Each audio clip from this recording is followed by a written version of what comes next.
Class 10th 18 तारीख को जो एग्जाम है उसमें जो हिंदी का एग्जाम है उसमें जो महत्वपूर्ण क्वेश्चन है उसको हम लोग देखेंगे और देखेंगे किस किस ईयर से आया है, क्या क्वेश्चन आ सकता है। आपको हम आंसर नहीं बताएंगे, सिर्फ क्वेश्चन बताएंगे क्वेश्चन क्या क्या आ सकता है, जो एनालाइज किया हुआ क्वेश्चन है। तो देखिए सबसे पहले एग्जाम कब है, 18 तारीख। सब्जेक्ट क्या, हिंदी। मतलब 2 दिन बचा है समय में, इस 2 दिन में पढ़ना है और लिखना है। देखिए अगर ये क्वेश्चन हम लोग देखते हैं ना, अगर ये क्वेश्चन आता है तो ठीक है, नहीं आता तो इससे जो संबंधित और भी क्वेश्चन है उसको आप सॉल्व कर सकिएगा इसे, ठीक है। तो हम लोग देखेंगे क्या क्या क्वेश्चन आया और जो बोर्ड में लिखे हैं उसके बाद हम क्वेश्चन बोलेंगे, आप उसको नोट कर लीजिएगा।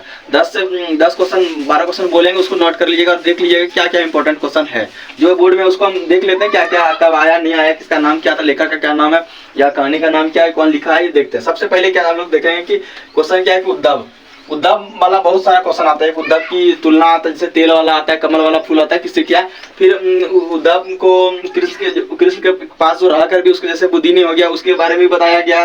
और उद्धव को भाग्यवान क्यों कहा गया है या नहीं कहा गया है, ये क्वेश्चन आएगा। तो इससे संबंधित है कौन क्वेश्चन। पहला क्वेश्चन क्या, उद्धव के व्यवहार की तुलना किससे की गई है, मतलब किससे की गई। तो 2 चीज से की गई, एक तेल और एक कमल के फूल। जैसे पानी में कमल फूल रहता है और तेल में, पानी और तेल में जो रहता है, तो उससे क्या है ऑब्जेक्टिव भी बन सकता है किससे किससे की गई है। तो कमल के फूल से और एक तेल जो पानी में रहकर भी तेल अलग रहता है। फिर एक क्वेश्चन क्या है कि गोपी द्वारा, ये देखिए भाग्यवान कहने का क्या व्यंग है। गोपी द्वारा उद्धव को भाग्यवान कहने में क्या व्यंग है। भाग्यवान मतलब आप भाग्यवान क्यों हैं, या ये तो इसका कि पहले देखेंगे कहानी किस कहानी से, तो पद है। कौन कहानी से, पद। इसका कहानी का नाम है पद। लेखक कौन है, सूरदास जी लेखक थे इनके। और उसके बाद क्या है, गोपियों के अनुसार राजा का धर्म कैसा होना चाहिए। मतलब गोपी का कृष्ण जी राजा था, तो राजा उसका धर्म कैसे होना चाहिए, वो अपने अनुसार आंसर लिखना कि राजा का कर्तव्य होना चाहिए, प्रजा के प्रति सही चीज डिसीजन करे, जो प्रजा का हक में हो वही होना चाहिए, ठीक है ना। यही है धर्म है, इससे रिलेट क्वेश्चन आएंगे।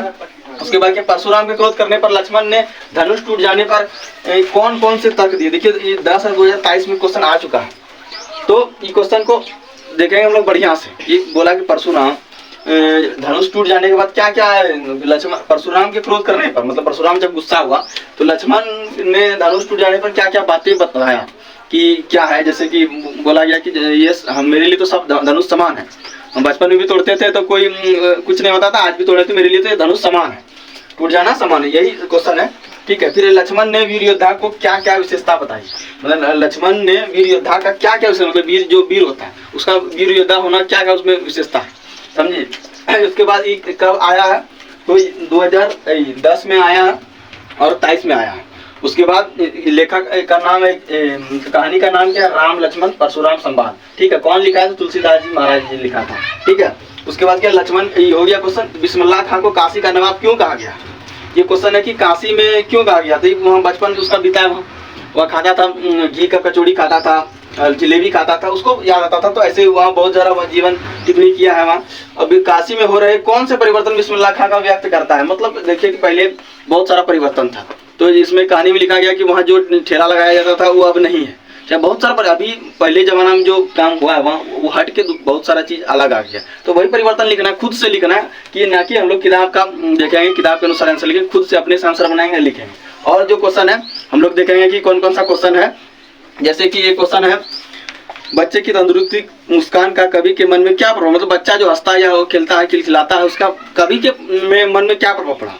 फिर एक फागुन का मौसम जो होता है वो अन्य मौसम से क्या भिन्न है। तो फागुन मौसम हरियाली होता है, मतलब फूल आता है, पत्ता आता है, तो एक मतलब हरियाली होता है तो अच्छा लगता है। उसके बाद नवाब ने खीरे की आंखों को खिड़की से क्यों फेंक दिया। मतलब नवाब साहब जो था खीरा खा रहा था, तो उसको सुनकर खिड़की से बाहर क्यों फेंक दिया, क्या रीजन था, तो वो क्वेश्चन देख लीजिएगा। फिर एक है कि सन 1946-47 में भारत का वर्णन करें, मतलब सन 1946-47 में क्या क्या हुआ भारत में, इस चीज़ के बारे में हम लोग बात करेंगे और लिखेंगे। थोड़ा सा एसएसटी आप पढ़े हैं, उसका आपको जानकारी होगा, उस माध्यम से आप लिख लीजिएगा इसका आंसर, ठीक है। फिर एक है कि कवि ने बच्चे से क्या आंखें फेर लेने की बात की। दूसरा क्वेश्चन है, संगीतकार जैसे व्यक्ति संगीत के अलावा किन किन चीज़ में है। तो संगीतकार जो था वो शिक्षा में भी था और नाटक भी करता था, राजनीतिक भी करता था, धर्म से भी रिलेट बातें बताता था, धर्म का भी सम्मान करता था वो। तो ये क्वेश्चन था। फिर एक है कि कवि में बादल किन किन अर्थों को संकेत करता है, किन किन कवि द्वारा बादल को किन किन द्वारा संकेत करता है, ये चीज क्वेश्चन है। ठीक है, उसके बाद 81 में हो रहे परिवर्तन बिस्मिल्लाह खां को व्यक्त करता है, ये तो क्वेश्चन हो चुका है यहाँ। ठीक है, एक है भगत ने अपने बेटे की मृत्यु पर अपना भावना किस तरह व्यक्त की, जैसे वो इसका गोविंद भगत का जो बेटा मर गया तो क्या भावना था, वो रो रहा था या हंस रहा था या क्या कर रहा था, वो आप हिंदी किताब में पढ़े हैं। इसका आंसर आराम से दीजिएगा, ये क्वेश्चन ज़्यादा महत्वपूर्ण क्वेश्चन है। फिर नवाब हो गया, ये सारा क्वेश्चन था। जो 10 से 20 क्वेश्चन है, इस 10 से 20 क्वेश्चन में की गारंटी है कि आपका कि 8 क्वेश्चन 7 क्वेश्चन आएगा। अगर नहीं आएगा तो इससे रिलेट क्वेश्चन ही आएगा। वहाँ क्या आप पूछता है, यही चैप्टर का पूछता ज़्यादा से ज़्यादा। ये पद देखिए, पद तो ये हर एक साल आना जरूरी है। उसके बाद ही राम लक्ष्मण तो आता ही है, ये दोनों फिक्स है। नौबत खाने में इबादत, बिस्मिल्लाह खां काशी में ये वाला आता है, बाल गोविंद भगत का आता है। एक आता है माता का आंचल, जो बोला के बारे में कहानी था कि उसमें एक और इम्पोर्टेंट क्वेश्चन है क्या, अभी जो आपका खेल और पहले का खेल में क्या अंतर, एक क्वेश्चन आएंगे, वो क्वेश्चन को देख लीजिएगा। ठीक है, तब फिर हम लोग चलते हैं, देखते हैं कि और कल साइंस का क्वेश्चन इंपॉर्टेंट वाला वीडियो बनाएंगे और देखेंगे। आज के लिए इतना ही, धन्यवाद।